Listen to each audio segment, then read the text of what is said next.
Over 150 years ago, China was a mostly self-sufficient economy that remained close to the rest of the world. 1.5 centuries later, China is now the world's largest economy in international trade. How did that happen?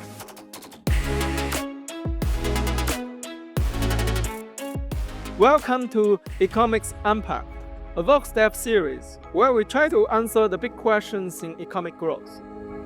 In the next few minutes, I'm going to try to explain an economic history of over 150 years. That sounds crazy, but let me give it a try.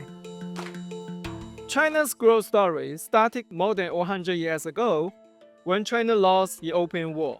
The cause of the war was due to China's rejection of UK and France to trade opium in China. Before then, China was basically a closed economy.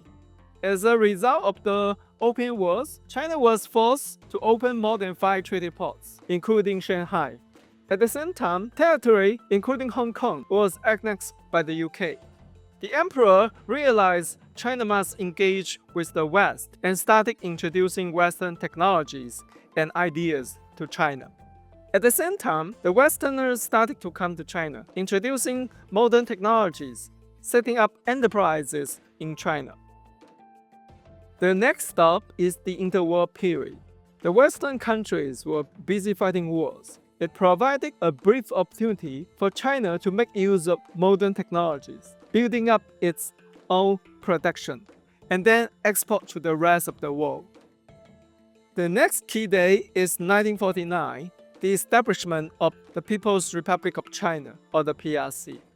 The PRC adopted the Soviet economic system, which is dominated by state-owned enterprises in the urban area and collective farming in the rural area. The planned economy helped China to build its heavy industry base, which was facilitated by 156 projects transferring Soviet know-how and technologies to China.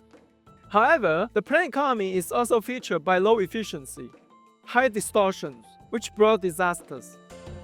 For example, the Great Leap Forward movement in the 1950s. The reason why this system didn't work was the collective farming system didn't provide people enough incentive to work on the farm. What you get out of this system depends very little on what you do. People weren't awarded for how much they work, and there was a severe free-riding problem. The system rewarded collective outputs, so we can freely ride on other people's efforts. 1978 is a watershed moment in China's growth history. It marked the start of the era of reform and opening. Two important things happened. First, China's transit from the planned economy to the market economy. State-owned enterprises give way to private enterprises and firms from foreign countries. In the rural area, a household responsibility system was introduced, which basically replaced collective farming. And the other important thing that happened is the opening of China to the rest of the world. China started to engage more in foreign trade and attract foreign investments. And this was helped by important reforms, such as the establishment of the special economic zones, which allow foreign firms to do processing trade in China. Trade is important for three key reasons. First, it allows countries to specialize in sectors in which they have a comparative advantage. Second, it allows countries to exploit the scale economy. Firms can sell not just to buyers from their own countries, but also to buyers from the global market. This allows them to lower their costs. And third, trade basically spurs innovation and technology advancement. By trading with other countries, you get to learn from other countries, and you give firms more incentive to do R&D. During the 80s and 90s, many of the previously state-owned enterprises were privatized during this reform period, as the country transited to the market economy. After decades of negotiation, China finally got into the WTO in 2001. This helped China to rise for three reasons. First, the WTO enables China to get access to more than 100 member countries of the WTO with reduced trade costs. Second, the WTO membership implies more certainty in trade policies faced by Chinese exports. This gave firms more confidence to invest in China. And third, as a commitment to become a WTO member, China has to deepen its reform. For example, in certain industries, previously it was not allowed for foreign investment. But once China became a WTO member, China had to basically level the playground for foreign and domestic firms. One example is the financial sector.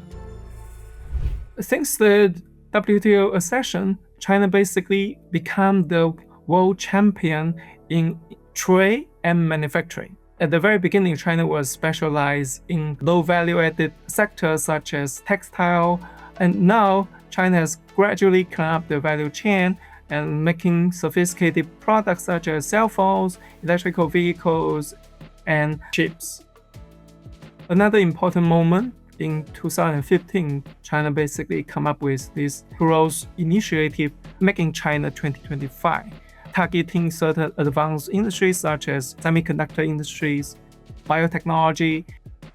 A good example would be electrical vehicle. Since the early 2000s, China started to invest heavily in the electrical vehicle, providing subsidies to production, consumption, and R&D. In this case, it's very difficult for China to break into these traditional auto sectors, but in this new and green electrical vehicles sector, China is able to gain more brands, more patents, and outcompete the Japanese and German competitors. So here are the big three lessons for today. First, trade openness brings prosperity. Second, industrial policy can work if the government does not simply pick winners, but provide the right incentive to firms. And third, the government can play a role when the market is not functioning properly. Can other countries copy China's success? I think the answer is both yes and no. No, because China is a large country, has a unique culture, history, and its own unique political system. But at the same time, yes, because there are two lessons that we can take from China. First, China has been quite successful in adopting this experimental approach in policy making. As Deng Xiaoping famously puts it, we should cross the river by feeling for the stones. So by experimenting with different policies in certain areas and sectors, this allows policymakers, firms, and workers to adapt to the policy and to look for the policy that can work. And this approach has been adopted by countries like Vietnam. And second, the lesson that we can learn from China is the long-term vision in policy making. China has been investing in green sector, for example, for more than 2 decades. And this allows firms to have certainty in their investment. And I think this is one key reason China is now leading in this sector. There we have it, 150 years in less than 10 minutes. You have been watching Economics Unpacked. If you enjoyed this episode, please like, share, follow, and subscribe.